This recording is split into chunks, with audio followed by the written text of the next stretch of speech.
Next up is Kendra Williams, a 10th grader from Kincaid. She will be giving a talk, The Things We Carry. Put your hands together for Kendra.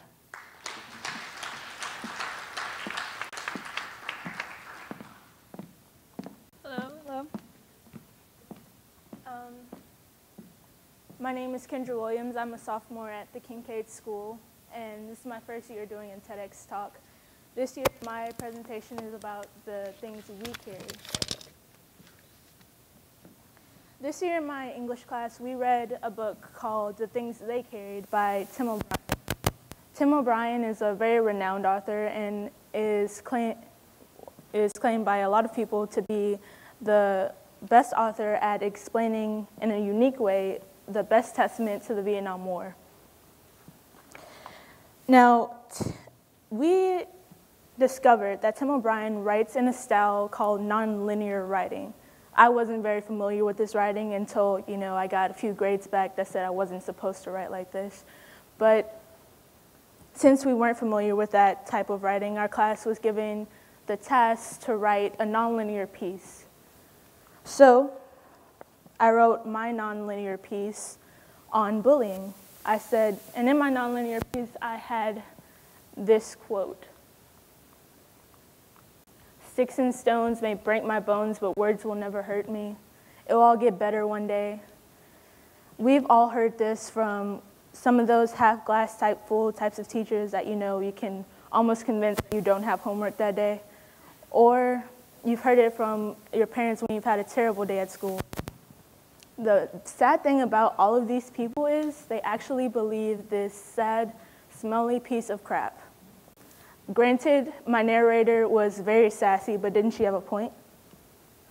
We all know that words can hurt, but how much can they hurt?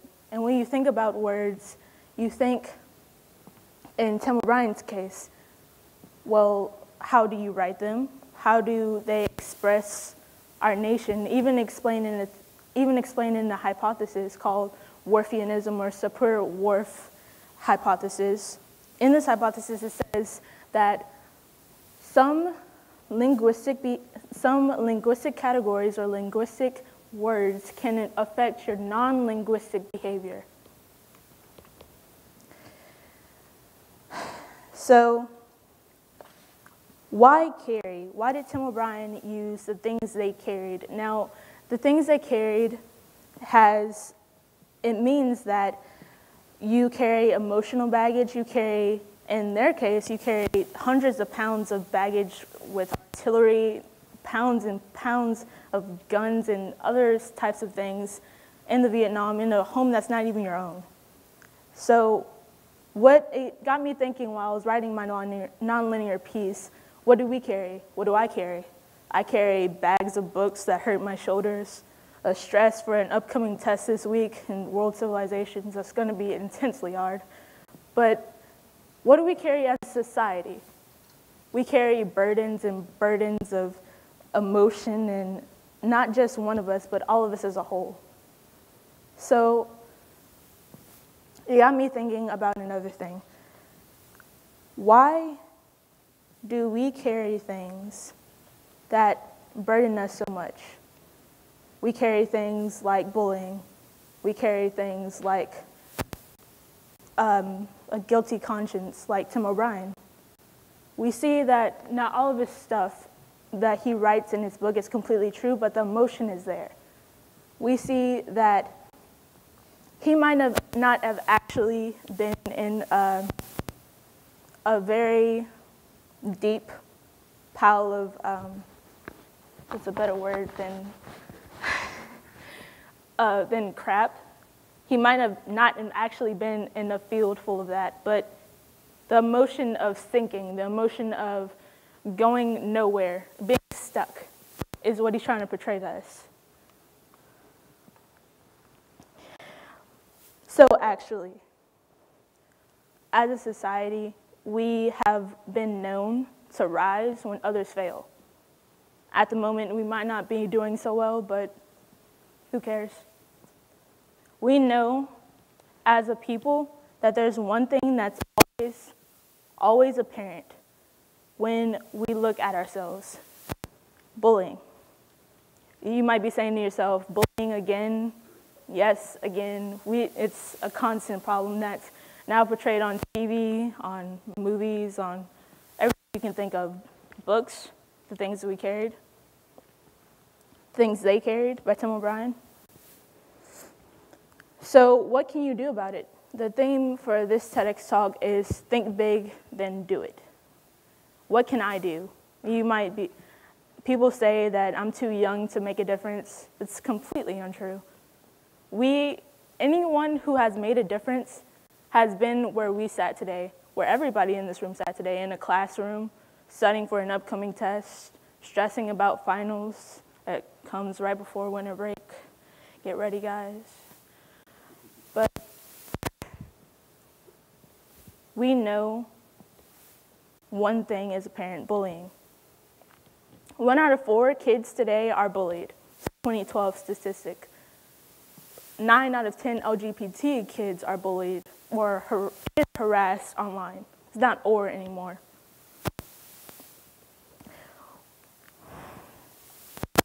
45% of kids fear harassment in a bathroom, in a school bathroom, a place where you're supposed to know that you're safe and can get a good education. We're afraid of. Some kids are afraid of. And while I was thinking about this, while writing my nonlinear piece, it got me thinking, why carry? Carry. He says it so much in this first chapter. The things we carried, the things they carried. They carried guns, they carried food, they carried pantyhose. It's weird, but they did. Carry implies a burden. It implies something that we have to do. And I have to carry books. There's no way around it. I don't like it, but I had to do it. They had to carry things that weren't their own, except that was one thing that they carried, which was emotion. It was their emotion that they felt when they weren't praised when they got back home like previous war heroes were. People threw things at them, and they weren't appreciated, but they did it anyway. They carried the burden of having to go to war, or of going to war once they enlisted. So, bullying is something that we carry, and again, bullying. We hear it so often today that it's not unusual. You see someone doing something that you know isn't right, and we don't do anything about it. Bystanders. I was a bystander. Everyone in this room has been a bystander. But the sad thing about this, 4% of bullying is intervened by adults. 4%. You'd think that adults would be the ones to say, stop it, that's not right. Stop it, you're doing the wrong thing. Stop it, period. 8% is peer intervention. Now, our peers are supposed to be the ones that are doing the bullying. Our peers are the ones that look and see what's actually happening. They're more than that than adults now. Now, 83% is no intervention. The people, those are us, who have once just stood there or sat there and watched as someone was getting picked on, or just sat and said nothing when you could have stood up and said something. The bystanders are the people that we need to not be. We can't be a bystander anymore because it's now a serious problem. The kids that are bullied now, right now, 3 out of 10 kids would have committed suicide because of bullying. Online, verbal, physical. Verbal is the most common type of bullying among girls, among guys now. So how can I change it? How can we change it as a society and as a whole? Well, we can use our words, like Tim O'Brien. He uses his words in the things they carried, which is not something a lot of people can do, let alone Vietnam veterans who have seen the most gruesome action in a lot of our histories. How can we change it? We can say that we can stop it. We can go up to someone and say that's not right, but will it really stop? We have to get the word out there that this is happening. that we can change it, that this can stop. Through television, we can say that we can put more positive images out there that says that someone is stopping it, someone is trying to help. The first thing we need to do is to tell that those few people that are thinking about committing suicide when they've been bullied, that they are not alone, that we've been there too, that we can help. Because if we just told those people, that one person, those two people, those people in your class, that they're not alone and we can help, well, we would have already saved the world. Thank you.